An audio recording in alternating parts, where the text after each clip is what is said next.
जय हिंद स्टूडेंट्स। आज हम सब कक्षा छठी की हिंदी ग्रामर का पाठ 2 का पार्ट 2 पढ़ेंगे। पार्ट 1 हमने पिछले वीडियो में पढ़ा था, है ना, जिसमें हमने क्या क्या जाना था। वर्ण, वर्ण क्या होते हैं ना, वर्ण किसे कहते हैं, शब्द किसे कहते हैं, वाक्य किसे कहते हैं, इनके विषय में हमने पिछले वीडियो में देखा था। एक बार फिर से रिवीजन करते हैं सबका। वर्ण, सबसे पहले क्या होता है वर्ण। वर्ण की परिभाषा क्या सीखी थी हमने। वह छोटी से छोटी ध्वनि जिसके और अधिक टुकड़े नहीं किए जा सके उसे हम क्या कहेंगे, वर्ण कहेंगे। क्या कहेंगे, वर्ण। अब शब्द की परिभाषा क्या सीखी थी हमने। शब्द यानी वर्णों के सार्थक समूह को शब्द कहेंगे। किसका समूह, वर्णों का समूह। और कैसा, सार्थक। तो वर्णों के सार्थक समूह को हम क्या कहेंगे, शब्द। अब वाक्य की परिभाषा क्या सीखी थी हमने। वाक्य यानी शब्दों के अर्थपूर्ण समूह को वाक्य कहते हैं। शब्दों का कैसा समूह होना चाहिए, अर्थपूर्ण।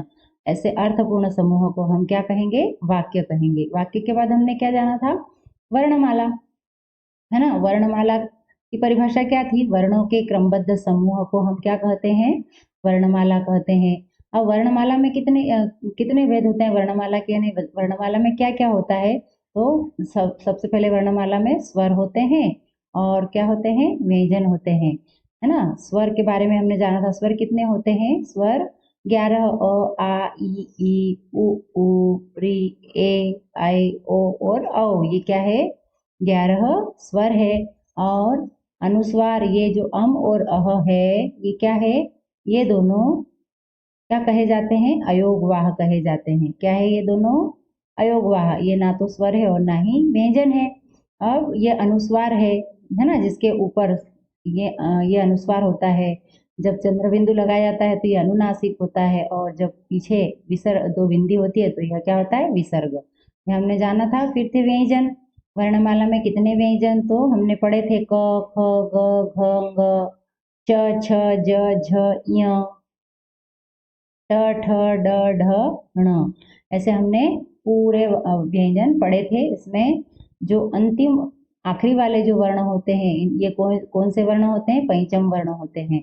और जो क्ष त्र ज्ञ और श, ये क्या है, संयुक्त व्यंजन कहे जाते हैं। यानी ये दो वर्णों के मेल से बने हैं, इसलिए इन्हें संयुक्त व्यंजन कहते हैं। ड़ और ढ क्या है, अतिरिक्त व्यंजन है। अ ज और प क्या है, आगत ध्वनिया है। क्या कहते हैं इनको, आगत ध्वनिया। ये हमने पिछले वीडियो में देखा था। अब वर्ण के भेद भी हमने देखे, स्वर और व्यंजन। फिर स्वर के बारे में हमने जाना था। स्वर कितने प्रकार के होते हैं, 3 प्रकार के। कौन कौन से, ह्रस्व स्वर, दीर्घ स्वर और फ्लूत स्वर, है ना। स्वर कितने प्रकार के, 3, ह्रस्व स्वर, दीर्घ स्वर और फ्लूत स्वर। अब ह्रस्व स्वर कौन कौन से होते हैं, अ ई उ और री। कैसे पता चलेगा कि ये ह्रस्व है, तो इनको बोलने में कम समय लगता है ना। और दीर्घ स्वर यानी इन स्वरों को बोलने में इनसे अधिक समय या 2 गुना समय लगता है। जैसे इसको बोलने में अ आ ई ई उ ऊ ए ए आई ओ औ। तो इन स्वरों से इनमें क्या होता है, 2 गुना समय लगता है। और प्लूत स्वर क्या होंगे, जिन स्वरों के उच्चारण में ह्रस्व स्वरों से 3 गुना समय अर्थात 3 मात्रा काल का समय लगता है, उन्हें प्लूत स्वर कहते हैं, है ना। इसमें क्या कितना समय लगता है, 3 गुना समय लगता है। जैसे ओम, राम, है ना। इसका चिन्ह क्या है, प्लूत स्वर में अधिकतर क्या लगाते हैं, ऐसा अवग्रह कहते हैं। इनका प्रयोग सामान्यतः संस्कृत में किसी को पुकारने के लिए किया जाता है। हिंदी भाषा में प्लूत स्वर का प्रयोग न के बराबर होता है, अतः स्वर के 2 ही भेद माने जाते हैं, ह्रस्व और दीर्घ, है ना। हिंदी भाषा में प्लूत स्वर का प्रयोग नहीं होता है, केवल यह संस्कृत भाषा में प्रयोग होता है। इसलिए कितने स्वर के प्रयोग हुए, 2। ठीक, कौन सा, दीर्घ स्वर और ह्रस्व स्वर। अब स्वरों की मात्राएं हमने पढ़ी थी, है ना। कौन कौन सी मात्रा है, ये आ की मात्रा, छोटी ई की मात्रा, बड़ी ई की मात्रा, छोटा ओ की मात्रा, बड़ा ओ की। फिर ये ऋषि की मात्रा, ए आई ओ और औ की मात्राएं, ये हमने पढ़ी थी। फिर क्या पढ़ा था, अनुस्वार। अनुस्वार किसे कहते हैं, जब वर्ण के ऊपर ऐसा बिंदी लगा दी जाती है तो यह क्या होता है, अनुस्वार। इसका उच्चारण करते समय वायु केवल नाक से निकलती है। कहाँ से निकलती है, नाक से निकलती है ना। जैसे कंघा, मंडल, संयोग, संभव, अंत और आदि। अब अनुनासिक, अनुनासिक क्या होता है? ऐसा चंद्र बिंदु होती है, इसका उच्चारण करते समय नाक और मुंह दोनों से ध्वनि निकलती है या दोनों का प्रयोग किया जाता है इसका उच्चारण करने में। आंख, बांस, पांच, डांट, चांद और हंसना आदि।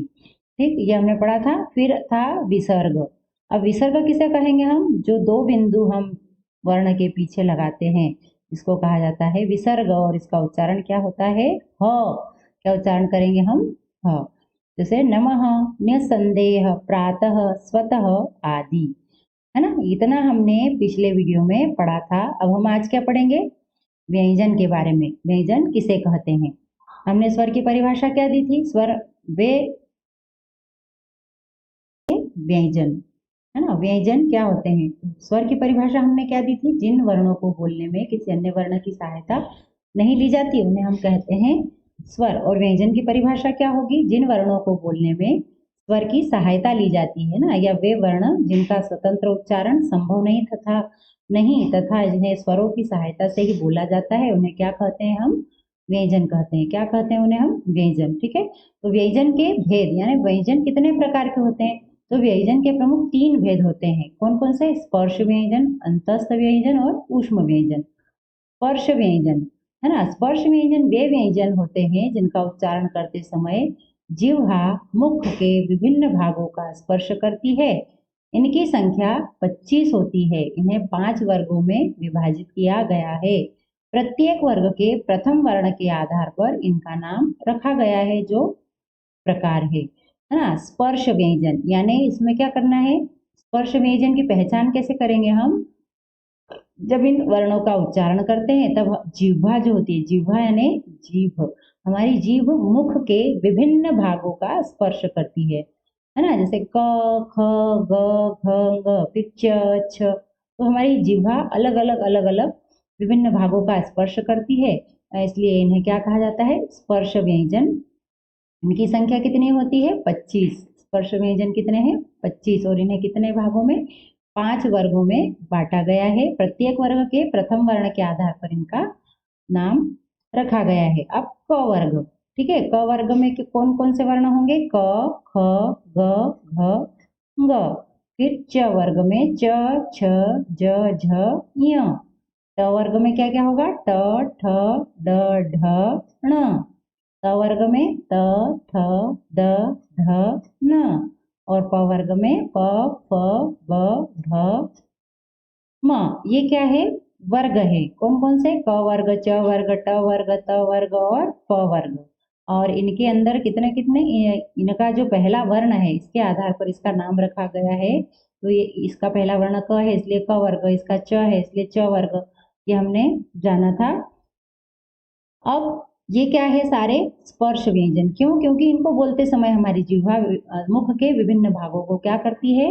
स्पर्श करती है, इसलिए इसे हम क्या कहते हैं? स्पर्श व्यंजन कहते हैं। अब अंतस्थ व्यंजन किसे कहेंगे? अंतस्थ व्यंजन वे व्यंजन होते हैं जिनका उच्चारण करते समय जिह्वा मुख के किसी भाग को पूर्णतया स्पर्श नहीं करती। ये संख्या में 4 होते हैं। स्पर्श व्यंजन कितने थे? 25 यानी 25। और अंतस्थ व्यंजन कितने हैं? 4। य, र, ल, व, है ना। इसमें क्या हो रहा है? हमारी जीभ जो है मुख के किसी भाग को पूर्णतया स्पर्श नहीं कर रही है ना, पूरी तरीके से। जैसे क उसमें कर रही है तालू से, तो यहाँ पर जो जिह्वा है वह पूरे तरीके से हमारे मुख के किसी भी भाग को पूर्णतया स्पर्श नहीं करती है, इसलिए इन्हें क्या कहते हैं? अंतस्थ व्यंजन। इनकी संख्या कितनी है? इनकी संख्या 4 है। कौन कौन से? य, र, ल, व।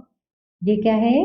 अंतस्थ व्यंजन है। ठीक है, अब आते हैं ऊष्म व्यंजन। जिन व्यंजनों का उच्चारण करते समय मुख से निकलने वाली तेज वायु मुंह के रगड़ खाने के कारण ऊष्मा पैदा करती है, ऊष्म व्यंजन कहलाते हैं। ये भी संख्या में 4 होते हैं। श, श, स, ह। ठीक, अब इन वर्णों को बोलते समय क्या हो रहा है? हाँ, जो उच्चारण करते समय क्या हो रहा है? हमारे मुख से निकलने वाली जो तेज वायु है ना, हमारे मुख से जो तेज वायु निकलती है वो मुंह से रगड़ खाकर कैसी हो जाती है? गर्म या उष्मा पैदा करती है, इसलिए ऊष्म व्यंजन इन्हें व्यंजन कहा जाता है। ठीक है, अब संयुक्त व्यंजन किसे कहेंगे हम? अभी हमने क्या जाने? अंतस्थ स्पर्श व्यंजन और अंतस्थ व्यंजन और ऊष्म व्यंजन, ये 3 जाने। अब आते हैं संयुक्त व्यंजन। 2 व्यंजनों के मेल से बने व्यंजन संयुक्त व्यंजन कहलाते हैं। इनकी संख्या भी 4 होती है। संयुक्त व्यंजन कितने होते हैं? 4। कौन कौन से? क्ष, त्र, ञ और श्र।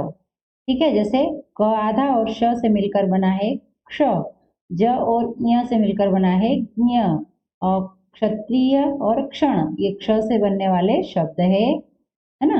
ऐसे ही त आधा और र से मिलकर बना है त्र, और श आधा और र से मिलकर बना है श्र। तो समझ में आया? इनमें क्या होता है? 2 व्यंजन मिलते हैं आपस में, अलग अलग 2 व्यंजन आपस में मिलते हैं, इसलिए इसे संयुक्त व्यंजन कहा जाता है। अब आते हैं अतिरिक्त व्यंजन। अतिरिक्त व्यंजन हम किसे कहेंगे? ड़ और ढ अतिरिक्त व्यंजन है। इनका प्रयोग शब्दों के आरंभ में न करके शब्द के मध्य या अंत में किया जाता है। जो अतिरिक्त व्यंजन है उनका प्रयोग हम कभी भी शब्द के पूर्व में या सबसे पहले नहीं करते हैं। कहाँ करते हैं? या तो हम बीच में करते हैं या हम अंत में करते हैं। जैसे क्या आ गया? रबड़, है ना, पेड़, बढ़ना, बाढ़ आदि। समझ में आया? यहाँ पर कहाँ हुआ है? आखिरी में हुआ है या फिर बीच में हुआ है? पहले हुआ है क्या कहीं पर भी? नहीं। इसलिए हमेशा अतिरिक्त व्यंजन कहाँ होते हैं? या बीच में या अंत में। ठीक, आगे आती है आगत ध्वनियां। अब किसके बारे में जानेंगे हम? आगत ध्वनियों के बारे में। अभी हमने व्यंजन जाने। व्यंजन कितने? व्यंजन के कितने भाग? स्पर्श व्यंजन और ऊष्म व्यंजन, और कौन से हुए? अतिरिक्त अतिरिक्त व्यंजन, ये सब हमने जाने। अब आती है आगत ध्वनियां।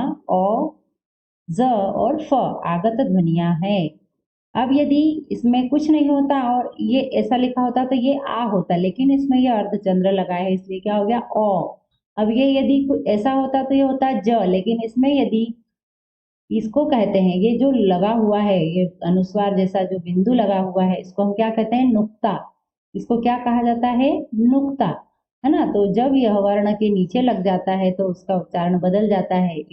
बिना नुक्ते वाला वर्ण ज होगा, और जब इसमें नुक्ता लग गया तो यह क्या हो जाएगा? ज।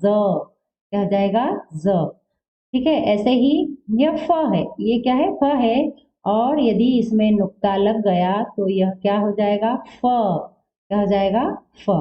तो जिन्हें दूसरी भाषाओं से लिया गया है, ओ, आ तथा औ के बीच की ध्वनि है, इसे अंग्रेजी शब्दों में प्रयोग किया जाता है। ज और फ का प्रयोग प्रायः उर्दू फारसी के शब्दों में किया जाता है। जो अ है वह आ और ओ के बीच की ध्वनि है।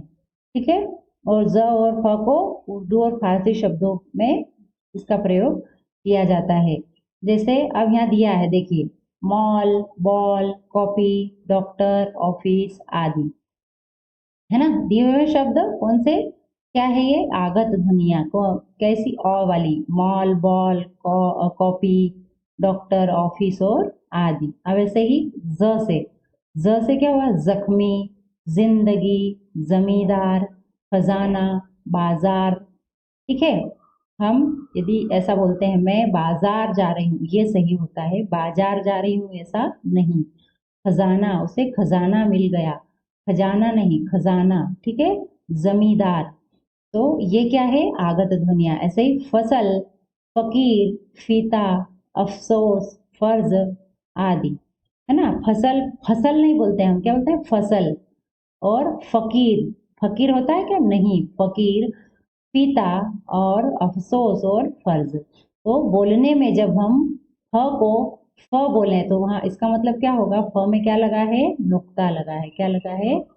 नुक्ता। अब आता है द्वित्व व्यंजन। अभी कौन से पढ़ा था हमने ऊपर? अतिरिक्त व्यंजन, आगत ध्वनि। अब आता है द्वित्व व्यंजन। द्वित्व व्यंजन किसे कहेंगे? जब दो समान स्वर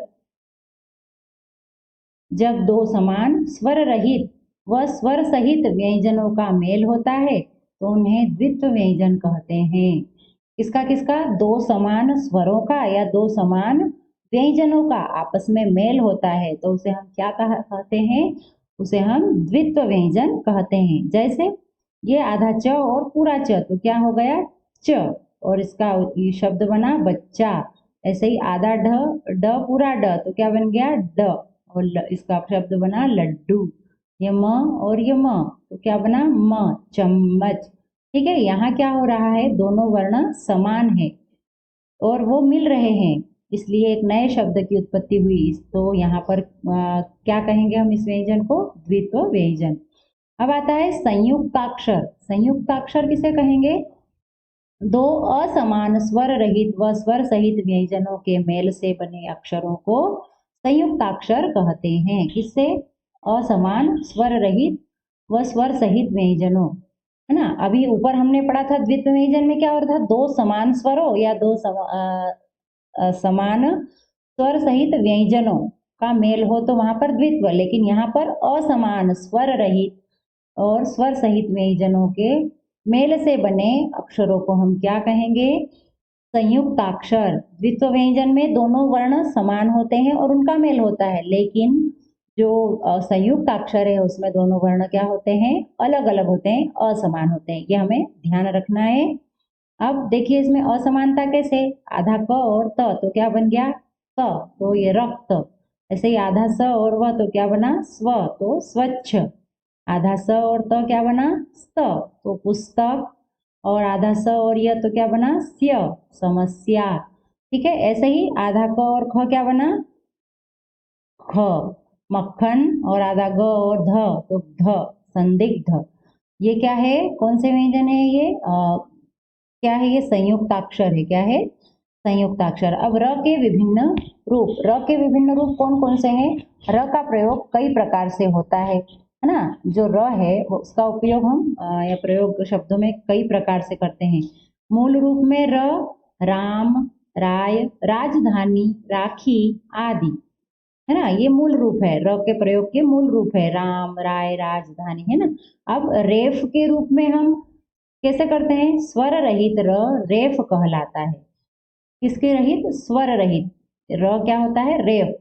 यह अपने से अगले वर्ण के ऊपर लगता है। रेफ हमेशा कहाँ लगता है, अगले वर्ण के ऊपर, है ना। जैसे हम यहाँ बोल रहे हैं हर्ष, तो र और श, तो कहाँ बोल रहे हैं हम, अगले वर्ण के पहले र का उच्चारण कर रहे हैं। ऐसे ही सर्प, धर्म, स्पर्श, दर्शन, ये क्या है, स्वर रहित र रेफ कहलाता है। स्वर रहित र क्या कहलाता है, रेफ। यह अपने से अगले वर्ण में, है ना। जैसे हर्ष, तो श के ऊपर यहाँ र आ रहा है, लेकिन र कहाँ लग रहा है, उससे अगले वर्ण पर, हर्ष ऊपर लग रहा है। ठीक है, हमें ध्यान रखना है, यह जो लगता है ऊपर, यह होता है रेफ। इसको हम क्या कहते हैं, रेफ। ठीक, अब र पदेन। अब क्या, अभी हमने पढ़ा रेफ के रूप में र, अब ये र पदेन। र से पहले यदि स्वर रहित व्यंजन आता है तो उस व्यंजन को पूरा लिखकर उसके पैरों में र लगाया जाता है। उसके पैर में क्या लगाया जाता है, र। प्रथम, प्रधान, फ्रॉक, ग्रहण, ग्रंथ आदि। ठीक है, कैसे समझेंगे हम, ये हम जब बोल रहे हैं तो स्वर रहित व्यंजन आता है बोलने में। जब स्वर रहित व्यंजन आता है, स्वर रहित व्यंजन यानी क्या, प्र, प्र, है ना, प्र, थ, म। जब स्वर रहित व्यंजन आया तो उसके पैरों में हम क्या लगा देते हैं, ये प में हमने प्र, ये हो गया, इसमें हमने लगाया यह, क्या हुआ, यह पदेन हुआ। क्या कहते हैं इसको, पदेन। जैसे प्रधान, ऐसे प्र, प। ठीक, ऐसे ही क्या, ग्रह, ग्रंथ, यह क्या है, पदेन है। यह पदेन है और यह रेफ है, याद रखना है। अब र पदेन, नीचे से गोल व्यंजनों के साथ र पदेन लगता है ना। गोल व्यंजनों के साथ यानी जैसे ट है तो उसमें ऐसा दो लगाया जाता है, यह भी पदेन होता है। ऐसे ये गोल जो नीचे से होते हैं उसमें जो लगाया जाता है ऐसा, यह क्या है, पदेन है। क्या कहते हैं इसको, पदेन। यह भी क्या है, पदेन। ध्यान रखेंगे। अब आता है वर्ण विच्छेद। वर्ण विच्छेद हम कैसे करेंगे, जब हम शब्द में प्रयुक्त सभी स्वरों का व व्यंजनों को अलग अलग करके लिखते हैं तो इस प्रक्रिया को वर्ण विच्छेद कहते हैं। यह वर्ण विच्छेद की परिभाषा हो गई। यदि आपसे पूछा जाए वर्ण विच्छेद किसे कहते हैं, तो जब हम शब्द में प्रयुक्त सभी स्वरों व व्यंजनों को अलग अलग करके लिखते हैं तो इस प्रक्रिया को हम क्या कहते हैं, वर्ण विच्छेद। जैसे बर्तन, तो ब अ ये बन गया ब, र अ र, त आधा और अ तो त, और आधा न और अ तो न, तो क्या बन गया बर्तन। अब जब हम ये वर्ण हमारा पूरा है, लेकिन यदि इसमें हलंत लग गया तो यह वर्ण कैसा बन गया, आधा बन गया। कैसा बन गया, आधा। ध्यान रखेंगे हमेशा। अब राष्ट्रपति, र और आ मिलके बना रा, आधा श और ट्र, तो ट आधा, र आधा और अ तो ट्र, प आधा प और अ और टी, है ना, राष्ट्रपति, तो त और छोटी ई तो मिलकर बन गया राष्ट्रपति। ठीक है। ऐसे ही श्रीमान, कृपया, कुसुम, प्रयोग और नीरज का भी देखेंगे। अब श्रीमान में क्या है, श आधा, र आधा और बड़ी ई, तो क्या बना श्री, और म और आ आधा, आधा म और आ तो क्या बना माँ, और न आधा और अ तो क्या बना न, तो श्रीमान बन गया। ऐसे कृपया में आधा क और ऋषि, तो क्या बना कृ, और आधा प और अ क्या बना प, और य आधा और आ तो क्या बना या, कृपया। ऐसे ही आधा क और उ मिलके क्या बना उ, आधा स और उ मिलके क्या बना सु, और आधा म और अ मिलके क्या बना म, पूरा, तो क्या हो गया कुसुम। अब प्रयोग, प आधा और र आधा और अ ये तीनों मिलकर बने प्र, और यो के लिए हम क्या करेंगे, आधा य और ओ तो यो, और ग के लिए आधा ग और अ तो ग, पूरा, ये क्या बन गया प्रयोग। और नीरज, न और ई, यानी न में बड़ी ई की मात्रा, और फिर र और आधा, आधा र और अ तो क्या बना र, और आधा ज और अ तो क्या बना ज, पूरा, तो ये क्या बन गया नीरज। तो ये हमने क्या किए, वर्ण विच्छेद किए। क्या किए हमने, वर्ण विच्छेद, यानी वर्णों को तोड़ा। ठीक है, वर्ण से मिलकर शब्द बना और शब्दों को हमने तोड़कर वर्ण बनाए, और वर्ण को भी हमने क्या किया, विच्छेद किया, यानी तोड़ा। अब हमने पाठ में क्या क्या सीखा, यहाँ पर सार दिया है पाठ का। वर्ण भाषा की सबसे छोटी इकाई है ना, वर्ण के टुकड़े नहीं किए जा सकते, इसलिए वर्ण क्या है, भाषा की सबसे छोटी इकाई। वर्णों के व्यवस्थित व क्रमबद्ध समूह को वर्णमाला कहते हैं। वर्णमाला किसे कहते हैं, वर्णों के क्रमबद्ध समूह को। वर्ण दो प्रकार के होते हैं, स्वर और व्यंजन।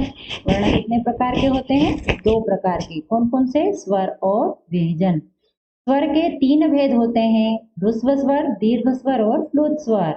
कितने भेद होते हैं, तीन।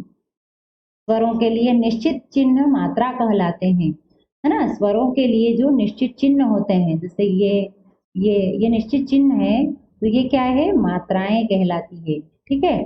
अब व्यंजन के तीन भेद होते हैं, ये पढ़ लिया था, स्पर्श व्यंजन, अंतस्थ व्यंजन और ऊष्म व्यंजन। व्यंजन के तीन भेद होते हैं, कौन कौन से, स्पर्श व्यंजन, अंतस्थ व्यंजन और ऊष्म व्यंजन। ठीक है। ऐसा ही दो व्यंजनों के मेल से बनने वाले व्यंजन क्या कहलाते हैं, संयुक्त व्यंजन कहलाते हैं। दो व्यंजनों के मेल से बनने वाले व्यंजन संयुक्त व्यंजन कहलाते हैं। अब वर्ण अ, ज और फ क्या है, ये आगत ध्वनियां हैं। क्या है, आगत ध्वनियां। वर्णों को अलग अलग करके लिखना वर्ण विच्छेद कहलाता है। वर्ण विच्छेद किसे कहते हैं, हम वर्णों को अलग अलग जो हम तोड़कर लिखते हैं तो वह क्या होता है, वर्ण विच्छेद। आपको यह पाठ ध्यान से पढ़ना है। पढ़ने के बाद फिर आप क्या करेंगे, आपको फिर इसे अपनी कॉपी में नोट करना है, लेकिन उसके पहले आपको पाठ पढ़कर बुक को फिल करना है। आपको जो पीडीएफ दी जाती है उसमें केवल क्या है, उत्तर उत्तर है। आपको प्रश्न कहाँ से ढूंढना है, बुक में से। ये बुक में आपके प्रश्न दिए हैं, सही विकल्प चुनिए। आपको पीडीएफ में केवल ऐसा दिया है और सीधा उत्तर दे दिया गया है, तो आपको प्रश्न लिखना है और फिर उसका उत्तर डालकर इसमें से ऑप्शन में से छांट कर लिखना है। ठीक है। तो सही विकल्प चुनिए। स्वर के कितने भेद माने जाते हैं, 2, 3 या 5। कितने होते हैं स्वर के भेद, स्वर के 3 भेद। कौन कौन से, दीर्घ स्वर, ह्रस्व स्वर और प्लुत स्वर। तो 3 भेद। कौन सा वर्ण पंचम वर्ण नहीं है? अब न, म और ढ पंचम वर्ण यानी पांचवा वर्ण। कौन सा वर्ण नहीं है इन तीनों में से? तो ये वाला आएगा, ठीक, ढ। अब ह्रस्व स्वर है। ह्रस्व स्वर यानी छोटा और जिसको बोलने में कम समय लगे वह ह्रस्व स्वर। तो अब इसमें से कौन सा है ह्रस्व स्वर? ए है, ऐ है या री है? तो री आएगा, ठीक है। प्रत्येक भाषा की अपनी एक होती है, क्या होती है? प्रत्येक भाषा की अपनी एक वर्णमाला होती है। क्या होती है? वर्णमाला। तो हमको बुक में यहाँ पर फिल करना है वर्णमाला। किस शब्द में र पदेन है? र पदेन, पदेन का मतलब क्या होता है? पदेन यानी ये ऐसा होता है या ऐसा होता है, यह पदेन है, ठीक है।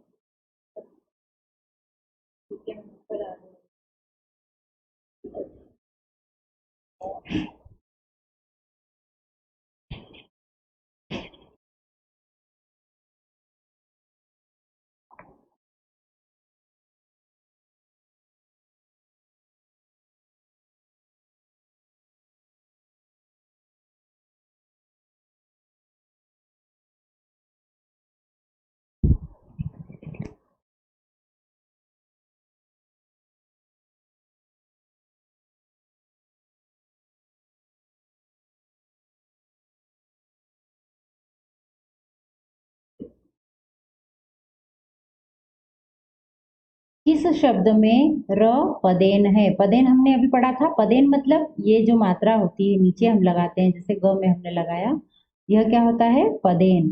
तो अब इनमें से कौन सा पदेन है? यह, ये पदेन है, ठीक है। ये ऊपर है, इसको हम क्या कहते हैं? रेफ। यह जो ऊपर लगता है यह रेफ होता है, ठीक। अब दिए गए प्रश्नों के उत्तर लिखिए। इन प्रश्नों के उत्तर आपको अपनी बुक में मिलेंगे। वर्ण किसे कहते हैं इसकी परिभाषा मैंने आपको 3 से 4 बार बताई है और आपको हो सकता हो पीछे से पिछले उसमें से भी याद हो। तो आपको यह परिभाषा खुद से अपनी कॉपी में लिखकर एक बार चेक करना है और फिर कॉपी में लिखना है। आप खुद से जब तक नहीं लिखेंगे आप ठीक से सीख नहीं पाएंगे। वर्णमाला कैसे बनती है? वर्णमाला कैसे बनती है? वर्णों के मेल से। स्वरों की मात्रा किसे कहते हैं? द्वित्व व्यंजन किसे कहते हैं? इन सारे प्रश्नों के उत्तर आपको बुक में मिलेंगे। लेकिन क्या करना पड़ेगा आपको? उसके लिए पाठ को पढ़ना होगा। आप पाठ पढ़ेंगे तो इन सारे प्रश्नों के उत्तर आपको मिलते जाएंगे और आप खुद से ही प्रश्नों के उत्तर लिख सकेंगे। अब द्वित्व व्यंजनों में युक्त 3-3 शब्द पाठ्य पुस्तक से ढूंढकर लिखिए। अब द्वित्व व्यंजनों से युक्त यानी जिसमें द्वित्व व्यंजन हो, ऐसे जो शब्द है वह हमको कहाँ से चुनकर लिखना है? पाठ्य पुस्तक से। तो आप चुनेंगे, आपको इसमें चुनकर लिखना है। सपोज ये जैसे क्या है? म है, तो हमने यहाँ लिखा चम्मच, ठीक। आगे 2 शब्द आपको पाठ्य पुस्तक में से चुनना है। अब स, तो स के लिए क्या हुआ? ऐसे ही न के लिए क्या हुआ? त, आधा त पूरा त, ग, और ये च। तो क्या करना है?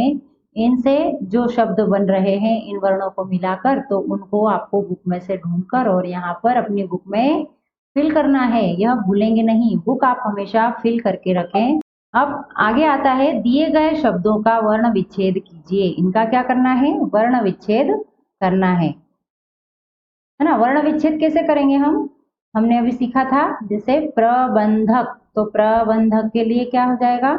आधा प धन आधा र धन अ, तो ये बना प्र। फिर इसमें क्या जोड़ेंगे? ब आधा, प्र ब आधा, बंधक आधा न, है ना। फिर बंधक, बंधक, तो क्या हो जाएगा? प्र बन, और ध के लिए आधा ध और अ।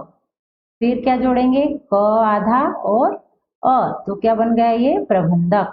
ऐसे ही लखनऊ, ल आधा और अ, तो ये बना ल। ख के लिए क्या होगा? ख आधा और अ, तो ख। और न के लिए आधा न और अ, तो लख न और ऊ ऐसा ही आएगा क्योंकि इसके टुकड़े नहीं किए जा सकते। अब प्रदर्शन, प्रदर्शन में प्र कैसे बोल रहे हैं? प्र, तो आधा प धन आधा र धन अ, ये बना प्र। फिर इसमें क्या जोड़ेंगे? द के लिए आधा द और अ, प्र द। फिर क्या? दर्शन, प्रदर्शन, दर्शन तो आधा र है ना,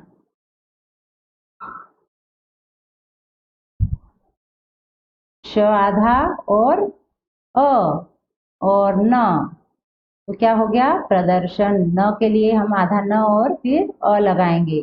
ऐसे ही आपको इनके और तीनों शब्दों के क्या करना है, इनको आपको यहाँ पर पृथक पृथक करके लिखना है या वर्ण विच्छेद करना है। अगला प्रश्न क्या है, दिए गए वर्णों को उचित शीर्षक के नीचे लिखिए। अब जो वर्ण दिए हैं आपको पता करना है कि यह ऊष्म व्यंजन है, अंतस्थ व्यंजन है या संयुक्त व्यंजन। तो आपको ध्यान रखना है, सबसे पहले अंतस्थ व्यंजन दिए हैं। अंतस्थ व्यंजन यानी अभी हमने ऊपर पढ़ा था, तो इसमें से आपको ढूंढना है अंतस्थ व्यंजन हम किसे कहेंगे। ऊष्म व्यंजन, ऊष्म व्यंजन जिसमें ऊष्मा निकलती हो मुख से, और संयुक्त व्यंजन यानी जो दो वर्णों से मिलकर बने हो, है ना। तो सबसे पहले हम क्या लेंगे, अंतस्थ व्यंजन।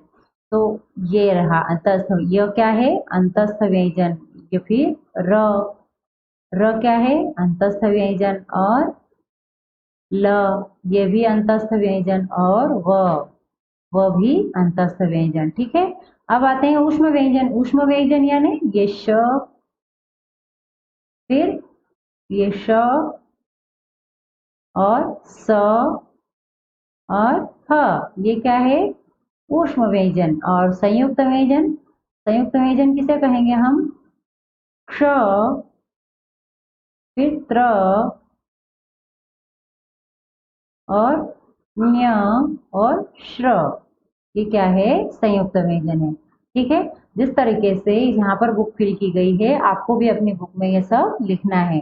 अब आते हैं द्वित्व व्यंजन व संयुक्ताक्षर वाले शब्दों को अलग अलग करके लिखिए। द्वित्व व्यंजन जिसमें क्या होता है, द्वित्व व्यंजन में दोनों वर्ण समान होते हैं और वो मिलते हैं, लेकिन संयुक्ताक्षर में क्या होता है दोनों वर्ण अलग अलग होते हैं। ये बात ध्यान में रखेंगे और फिर हम यहाँ लिखेंगे संयुक्ताक्षर। अब देखिए इसमें कुछ समान है नहीं, इसलिए यह क्या है स्वस्थ शब्द किसमें लिखेंगे हम, संयुक्ताक्षर में। खट्टा, इसमें दोनों वर्ण समान है इसलिए ये क्या होंगे द्वित्व व्यंजन होंगे। ठीक है, अब ये रिक्शा, रिक्शा तो ये भी इसमें भी समानता नहीं है इसलिए ये संयुक्ताक्षर में। और चम्मच, यह किसमें आ जाएगा चम्मच, द्वित्व में, क्योंकि यहाँ दोनों वर्ण समान है। अब आता है स्वच्छ, तो स्वच्छ शब्द भी क्या है संयुक्ताक्षर है। और अम्मा, अम्मा शब्द क्या है द्वित्व व्यंजन है। ऐसे ही अच्छा, तो अच्छा शब्द अलग अलग वर्णों से बना है इसलिए यहाँ अच्छा लिखा किसमें संयुक्ताक्षर में। और लट्टू, इसमें दोनों वर्ण समान है इसलिए यह क्या है द्वित्व व्यंजन है। ठीक, ऐसे ही आपको अपनी बुक में सब फिल करना है और बुक से देख कर और पीडीएफ से देख कर आपको अपनी कॉपी कंप्लीट करना है।